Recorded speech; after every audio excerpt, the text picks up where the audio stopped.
but we knew it was a better idea. And this kind of thinking has driven us to 40 straight years as America's favorite truck. And we're not stopping there, because our mission is to always go further.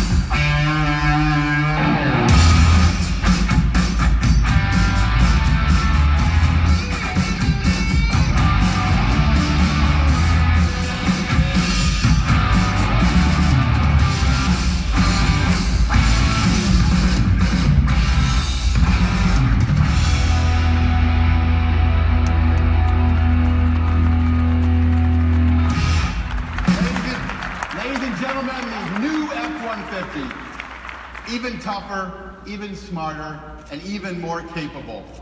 With all new automatic emergency braking, class exclusive adaptive cruise with stop and go technology, more powerful engines, an all new diesel, and F-150's best towing ever. Now, a new F-150 is always big news. But today I also have the pleasure of announcing the return of two beloved names to our North American lineup. Let's start with Ford Ranger, our built Ford Tough mid-size pickup.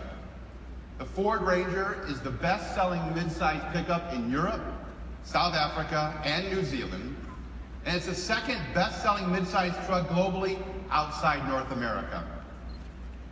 Today, we are proud to announce that Ranger is coming back to North America in 2019 with unique front styling, engines, and features. And production will begin late next year at our Michigan assembly plant. Ranger fans have spoken, and Ford is delivering.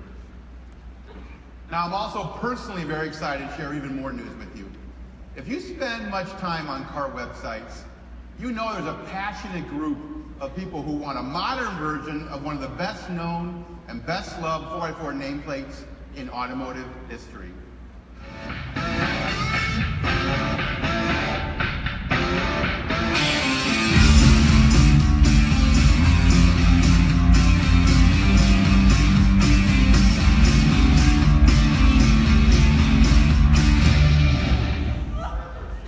All right.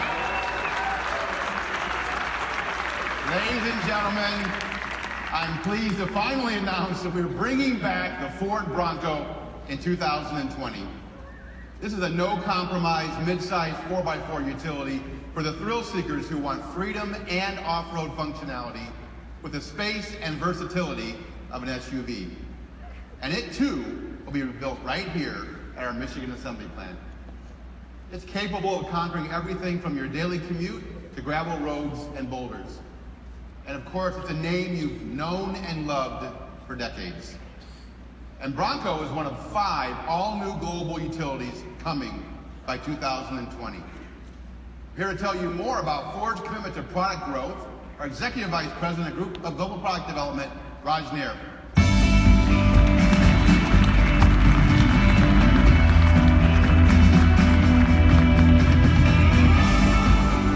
Well, thanks, Joe. Well, the new Ranger and Bronco aren't the only new vehicles on the way. We're also rolling out 13 new electrified vehicles globally in the next 5 years. Our strategy is to use the benefits of electrification to make great vehicles even better.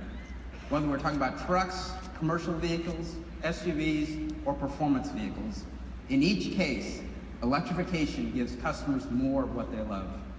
More capability for trucks, more productivity for commercial vehicles, more performance for sports cars, plus improved fuel economy on our most well-known and high-volume global vehicles. They include an F-150 hybrid with powerful towing capability and the ability to become a mobile generator on work sites. A Mustang hybrid with V8-like power and even more low-end torque, making it even more fun to drive.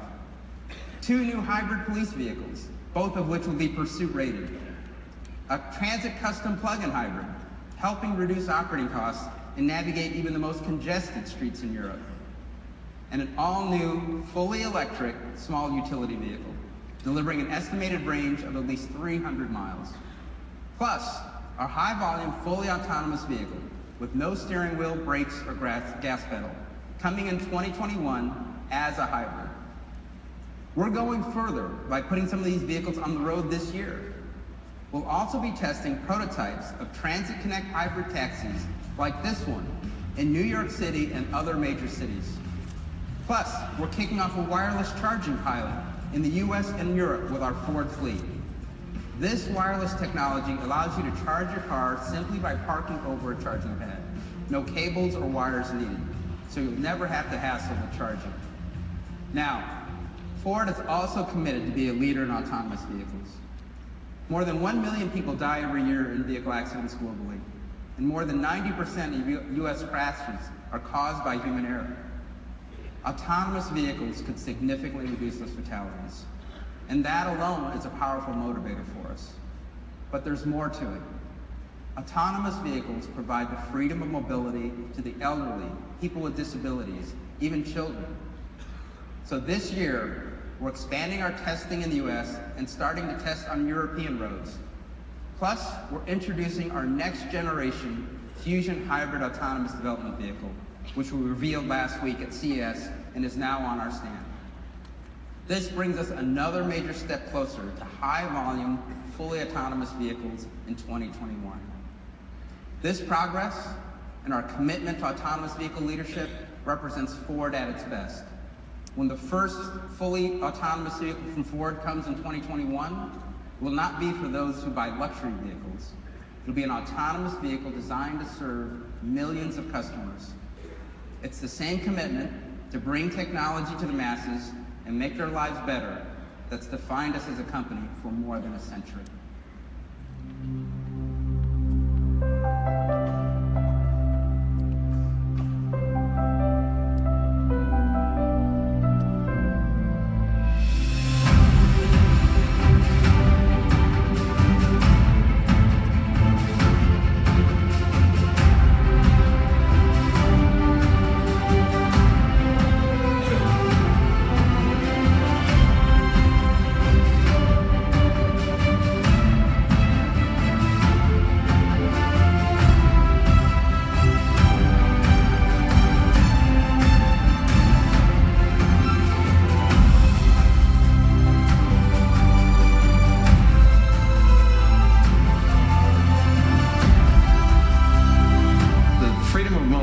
is now being threatened. Global gridlock is going to stifle economic growth, and our quality of life is going to be severely compromised.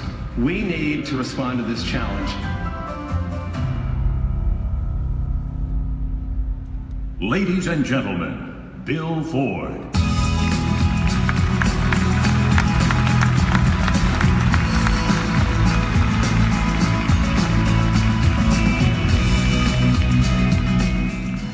Well, good morning and welcome. You know, it was nearly 6 years ago that I gave that TED Talk, and it may have seemed radical at the time to call for such huge changes to our industry and to our business model. But I believe strongly that the auto industry was on the cusp of a revolution, the most significant one since the advent of the assembly line. We started our journey in earnest that day to become an auto and a mobility company. I spoke of cities becoming even more crowded within 20 years, and now an estimated 3/4 of the world's population will live in just 30 cities. This is an issue that goes far beyond congestion. It's one that represents a massive challenge to mankind, one that affects our well-being, access to health care, clean drinking water, food, a safe place to live, and even the ability to find work. In fact, a recent study showed that commute time, a key part of mobility, is a critical factor in escaping poverty, more than other factors like crime or grade school test scores. And surprisingly, people living in the largest US metro areas have fewer jobs in their vicinity than they did 15 years ago. So to me, this has gone far beyond an inconvenience. It's affecting humanity and society. Within this confluence of factors, we have the chance to truly make people's lives better. It's both an exciting opportunity and a big responsibility. We have a vision of what our future should look like in all aspects of our business, and it's underpinned by a zero mentality for our vehicles and the facilities in which we build them. Through the use of advanced technology and mobility solutions, we're aiming to reduce vehicle crashes, traffic fatalities, and injury severity, and help move them towards zero. And to use zero minerals in our vehicles that contribute to conflict. In our manufacturing plants, our goals include reducing drinkable water use to zero and helping deliver clean water to communities that need it, and sending zero waste to landfills from our facilities around the world. These are the goals which are driving us into the future. My great-grandfather believed that companies existed first and foremost to serve society. And this is a belief that I share.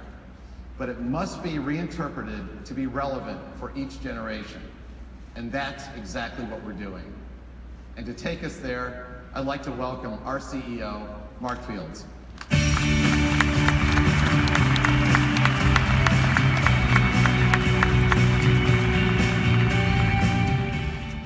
Well, thanks, Bill, and good morning, everybody. You know, if you think about it, just a year ago, we talked to you about our expansion to an auto and a mobility company. And we're doing this just as the world is moving from just owning vehicles to owning them and sharing them. And this year, the expansion of our business moves into an even higher gear. Now, as we gain revenue and customers that we previously didn't serve, it's an enormous business opportunity for us.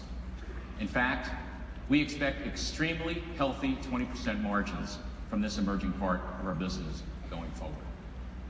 And ultimately, our vision is to help make people's lives better by changing the way the world moves. Of course, with world-class vehicles, mobility services, and a wider range of transportation solutions. And we are off to a very strong start. We've formed the Ford Smart Mobility, LLC. We're hiring new talent. We're doubling our presence in Silicon Valley. We're investing in mobility services. We've created the Ford Pass app. We're partnering with Motivate to launch Ford Go Bikes in San Francisco and acquiring San Francisco-based Chariot. Now, using Ford Transit vans, Chariot is an app-based, crowdsourced shuttle service that actually adapts to customer demand, complementing mass transit and providing transportation to the underserved areas. Now, since we purchased Chariot back in September, we've already expanded to Austin, Texas, with plans to grow to 8 markets by the end of this year, including at least 1 market outside of the United States.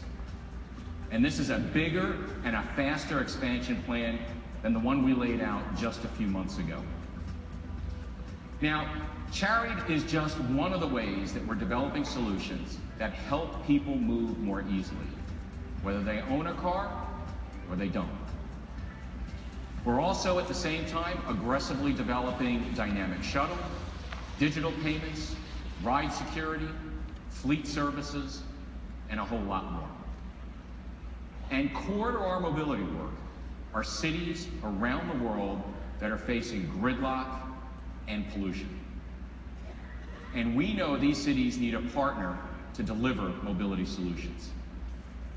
And Ford is deeply committed to being that partner. The Ford City Solutions team is the first from any automaker working with cities around the world to really conceptualize and then implement new ways of getting locals and visitors where they want to go. Whether it's via dynamic shuttles, or autonomous vehicles, or ride-hailing services, or bike sharing, or, hey, all of the above. And to do this, we're working with some exceptional partners. We recently announced that we're partnering on mobility with Bloomberg Philanthropies. And I am really pleased this morning to be joined by Mike Bloomberg, founder of Bloomberg Philanthropies, and of course, the three-term mayor of New York City, to report on our progress. So, Mike, thank you so much for joining us this morning, because we are really excited to be working with you and also a coalition of mayors to improve mobility in cities around the world. So thanks for joining us. Mark, happy to be here, and you'll be happy to know I came to work today in my Lincoln SUV. Yes, I love it. Now, Mike, you and your team, you saw the opportunity to engage mayors around the world on the topic of mobility a while ago. And in October, you announced an initiative to engage cities in planning for this future. So can you tell us a little bit about this initiative and also why you did it? Well, it's done with the Aspen Institute, and what we're trying to do is to get information for cities about what's going on the streets that they control. Virtually every place, it's the cities, the city councils, the mayors that set the traffic regulations, the speeds, where you can turn, they build the roads, they put the signs up. And so they've got to get current with what new technologies are coming in and how it will affect traffic in their cities so that they can be ready when the need arises. Well, that's really unique and also very exciting. And at Ford, we are happy to be part of this public and this private partnership. So Mike, just tell us, what does partnership bring to a project like this you just laid out?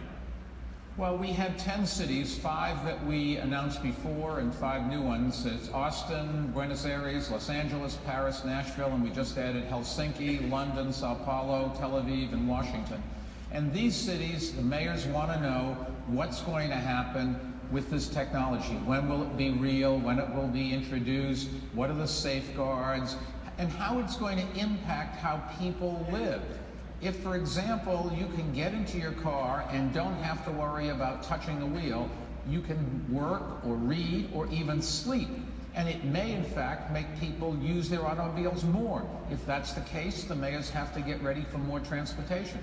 On the other hand, if it's used in a sharing sense, maybe there'll be less traffic. But what we do know is that technology is going to impact a lot of our lives, most parts of our lives, and this is certainly one where it's coming, and it's coming much faster than anybody had anticipated. Well, we certainly agree with that, and what you laid out are really big challenges that we're facing. But of course, working together with passionate partners like you and your team, we'll really unlock a future that can only be imagined today. So, Mike, we appreciate you joining us this morning and also your leadership on this issue. Thank you, Mark. Appreciate it. And Bill, good to see you.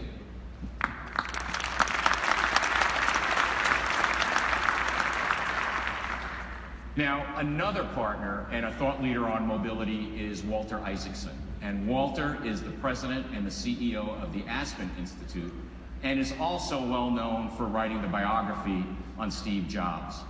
And we're proud to have Walter with us to have a very candid conversation about what more that we can do on mobility so that together we can create the city of tomorrow.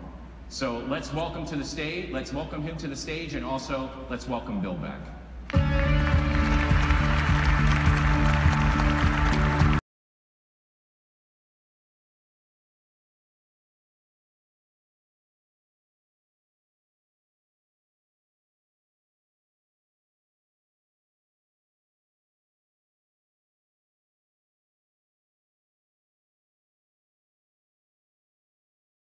Introduction. It's great to be a partner.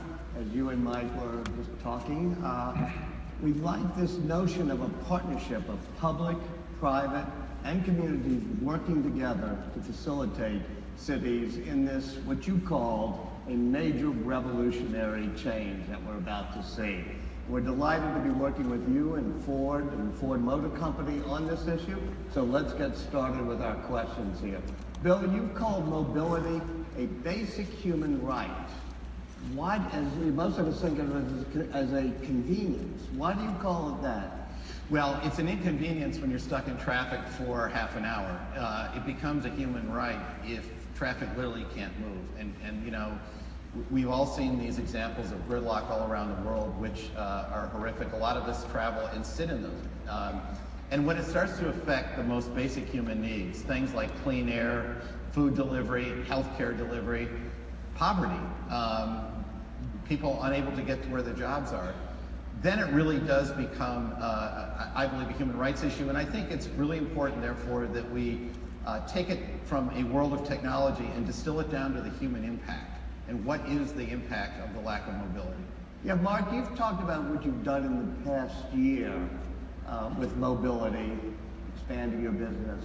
What comes next? Well, overall, even with all the progress that we've made today, it's really important for any business to have one foot in today and one foot in tomorrow. And that's why we're spending so much time on the City of Tomorrow, because we see partnering with cities as a great opportunity for us.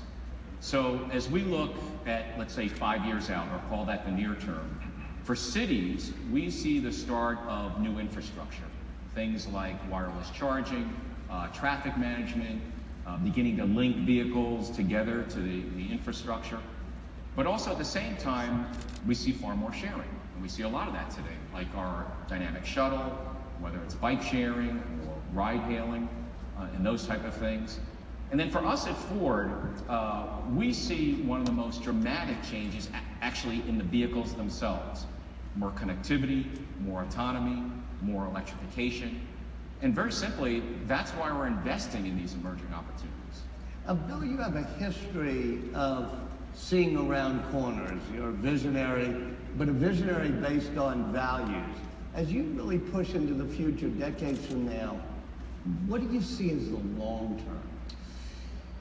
You know, Walter, you don't have to push decades from now. I mean, one thing that's true about technology is whatever we thought the time frame was, it keeps shrinking. And that's been true, really, you know, if we went back 5 years ago and we're trying to project out 15 years, that stuff is happening now.